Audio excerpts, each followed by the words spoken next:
Xo'p, Reni tajribasi haqida gaplashamiz. 18-asrda italiyalik shifokor Francesco Reni tajriba o'tkazgan. U tajriba o'tkazganiga sabab nima? Chunki u paytgacha odamlar tirik organizmlarni, masalan, go'shtdan qurt paydo bo'ladi, bug'doydan sichqon, guldan asalari paydo bo'ladi, anjirdan chayon paydo bo'ladi deb o'ylab yurishgan va Reni shuni bunaqa paydo bo'lmasligini isbotlab berish maqsadida tajriba o'tkazgan. 3 ta bankaga go'sht solib,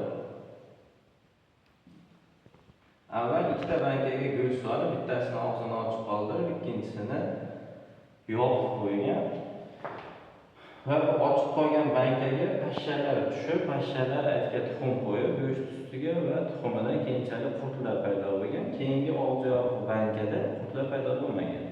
Va buni odamlarga ko'rsatganda odamlar baribir ishonmasdan mana keyingi bankingga havo kirmagani uchun tirik organizm paydo bo'lmagan degan va o'shandan keyin 3-bankani oltirib ustini doka bilan yopib qo'ygan. Doka bilan yopganda havo bemalol kirib turavergan, lekin pashshalar kirolmagan va tuxum qo'yolmagan. Va tirik organizmlar, ya'ni pashshani qurtlari hosil bo'lmagan. Va bu tajribasi bilan Francesco Reni odamlarga shu go'shtdan qurt paydo bo'lmasligini, bularga pashsha tushib tuxum qo'ygani uchun qurt paydo bo'lishini shu tajribasi orqali isbotlab bergan.